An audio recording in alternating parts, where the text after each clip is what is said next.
Thank you. I've only got 18 minutes to explain something that lasts for hours and days, so I better get started. Let's start with a clip from Al Jazeera's listening post. Norway is a country that gets relatively little media coverage. Even the elections this past week passed without much drama. And that's the Norwegian media in a nutshell. Not much drama. A few years back, Norway's public TV channel, NRK, decided to broadcast live coverage of a 7-hour train ride. 7 hours of simple footage, a train rolling down the tracks. Norwegians, more than 1 million of them, according to the ratings, loved it. A new kind of reality TV show was born, and it goes against all the rules of TV engagement. There is no storyline, no script, no drama, no climax, and it's called slow TV. For the past 2 months, Norwegians have been watching a cruise ship's journey up the coast, and there's a lot of fog on that coast. Executives at Norway's National Broadcasting Service are now considering broadcasting a night of knitting nationwide. On the surface, it sounds boring, because it is. But something about this TV experiment has gripped Norwegians. So we sent the Listening Post's Marcella Pizarro to Oslo to find out what it is. But first, a warning. Viewers may find some of the images in the following report disappointing. And then follows an 8-minute story on Al Jazeera about some strange TV programs in Little Norway. Al Jazeera, CNN, how did we get there? We have to go back to 2009, where one of my colleagues got a great idea. Where do you get the ideas? In the lunchroom. So he said, why don't we make a radio program marking the day of the German invasion of Norway in 1940? We tell the story at the exact time during the night.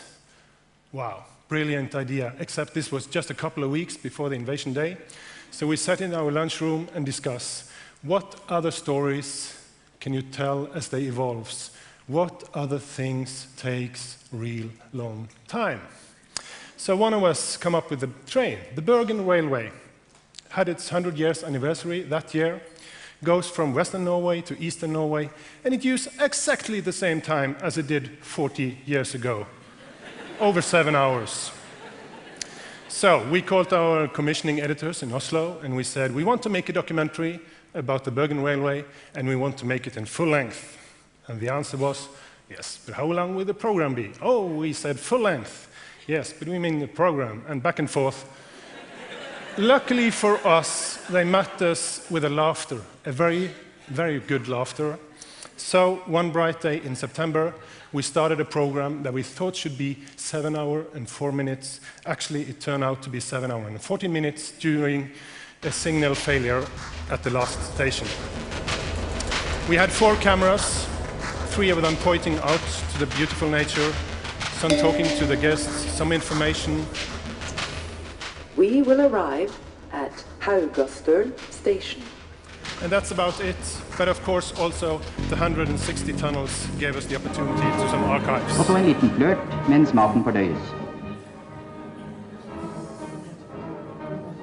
Den siste utforkjøringen før vi når målet. Bjørnfjell stasjon passeres. Og så en ny tunnel.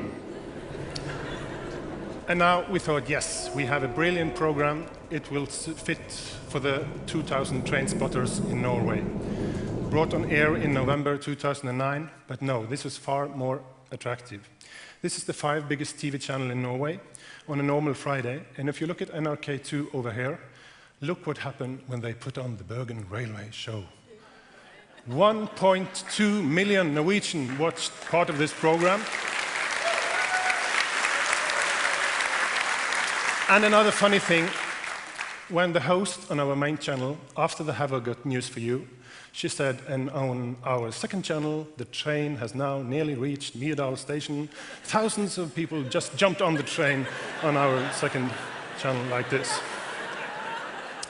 This was also a huge success in terms of social media. It was so nice to see all the thousands of Facebook and Twitter users discussing the same view, talking to each other as they were on the same train together. And especially I like this one. It's a 76-year-old man. He has watched all the program, and at the end station, he rises up to pick what he thinks is his luggage, and his head hit the curtain rod. And he realized he's in his own living room.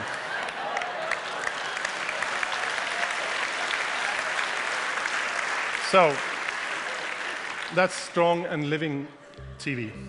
436 minute by minute on a Friday night. And during that first night, the first Twitter message came, why be a chicken? Why stop at 8,000? Why stop at 436 when you can expand that to 8,040 minute by minute and do the iconic journey in Norway, the coastal ship journey Hurtigruten from Bergen to Kirkenes, almost 3,000 kilometers covering most of our coast, has a 120-year-old, very interesting history, and take literally part in life and death along the coast. So just a week after the Bergen Railway, we called the Hurtigruten company and we started planning for our next show. We wanted to do something different. The Bergen Railway was a recorded program. So when we sat in our editing room, we watched this picture, it's all station. We saw this journalist, we had called him, we had spoken to him, and when we left the station, he took this picture of us and he waved to the camera, and we thought, what if more people knew that we were on board that train? Would more people show up? How could it look like? So we decided our next project, it should be live. We wanted this picture of us on the fjord and on the screen at the same time. So this is not the first time NRK have been on board a ship. This is back in 1964, when the technical managers had suits and ties, and NRK rolled all its equipment on board a ship, and 200 meters out of the shore, transmitting the signal back, and in the machine room they talk to the machine guy, and on the deck they have splendid entertainment.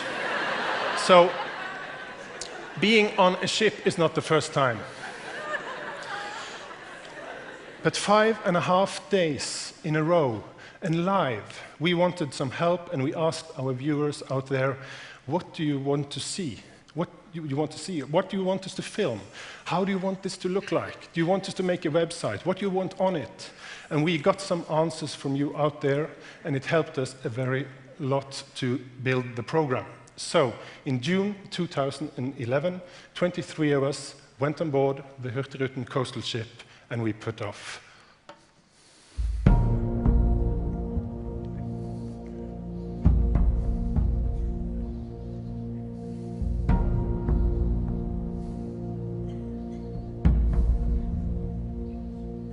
I carried that dream as a girl, dreaming by a fjord so deep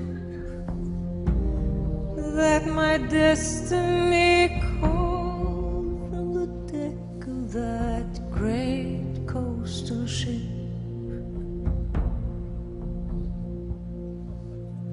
Always at evening, when the ship hailed from far out to sea, saying she had snored as I ran to the harbor to see. I have some really strong memories from that week, and it's all about people. This guy, for instance, he's head of research at the university in Tromsø. And I will show you a piece of cloth. This one. It's the other strong memory. It belongs to a guy called Erik Hansen. And it's people like those two who took a firm grip of our program. And together with thousands of others along the route, they made the program what it became. They made all the stories. This is Carl. He's in the 9th grade. It says, I will be a little late for school tomorrow. He was supposed to be on the school at 8 a.m. He came at 9 a.m. and he didn't get a note from his teacher because the teacher had watched the program. How did we do this? Yes, we took a conference room on board the Hurtigruten. We turned it into a complete TV control room. We made it all work, of course. And then we took along 11 cameras. This is one of them. This is my sketch from February. And when you give this sketch to professional people in Norwegian Broadcasting Company, NRK, you get some cool stuff back, and with some very creative solutions. og kjøre det opp og ned. Denne drillen Norges viktigste akkurat nå. Den styrer nemlig høyden på et avansert baukamera i NRKs liveproduksjon, og et av 11 kamera som skaper fantastiske bilder fra MS Nord-Norge. Det 8 tauer som holder dette stabilt. Jeg jobber jo bare med litt spesielle kameraløsninger og sånt, så det jo bare et verktøy du bruker nå i en annen sammenheng. Another camera is this one. It's normally used for sport. It made it possible for us to take close-up picture of people 100 kilometers away, like this one.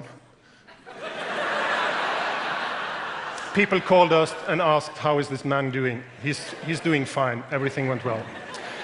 We also could take pictures of people waving at us, people along the route, thousands of them, and they all had a phone in their hand. And when you take a picture of them and they get the message, now we are on TV, Dad, they start waving back. This was waving TV for 5.5 days, and people get so extremely happy when they can send a warm message to their loved ones. It was also a great success on social media. On the last day, we met Her Majesty, the Queen of Norway, and Twitter quite couldn't handle it. And we also, on the web, we streamed, during this week, we streamed more than 100 years of video to 148 nations. And the websites are still there, and they will be forever, actually, because Hurtigruten was selected to be part of the Norwegian UNESCO list of documents. And it's also in the Guinness Book of Records as the longest documentary ever. So, thank you. But it's a long program. So some watched part of it, like the Prime Minister. Some watched a little bit more. He says, I haven't used my bed for 5 days. And he's 82 years old, and he hardly slept. He keeps watching because something might happen, though it probably won't. This is the number of viewers along the route. You can see the famous Trollfjord, and a day after, all-time high for NRK2. If you see the 4 biggest channels in Norway during June 2011, they will look like this. And as a TV producer, it's a pleasure to put Hurtigruten on top of it, look like this. 3.2 million Norwegians watched part of this program, and we are only 5 million here. Even the passengers on board the Hurtigruten coastal ship, they choose to watch the telly instead of turning 90 degrees and watch out the window. So we were allowed to be part in people's living room with this strange TV program with music, nature, people. And slow TV was now a buzzword, and we started looking for other things we could make slow TV about. So we could either take something long and make it a topic, like with the railway and the Hurtigruten, or we can take a topic and make it long. This is the last project, it's the Peep Show. It's 14 hours of bird watching on a TV screen, actually 87 days on the web.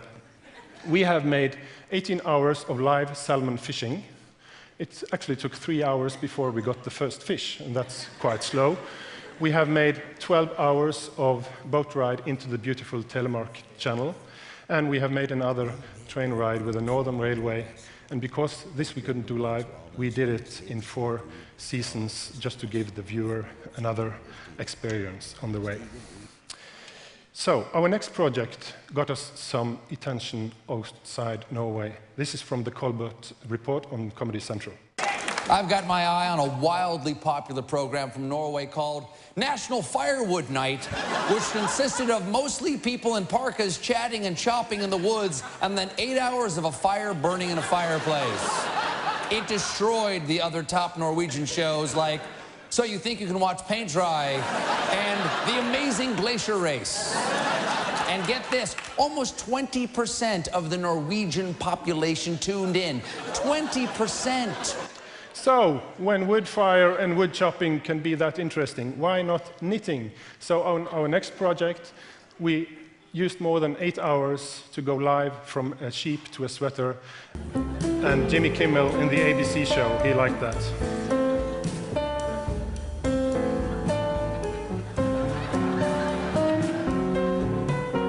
Even the people on the show are falling asleep. And after all that, the knitters actually failed to break the world record. They did not succeed. But remember the old Norwegian saying, it's not whether you win or lose that counts. In fact, nothing counts, and death is coming for us all. Exactly. So, why does this stand out? This is so completely different to other TV programming.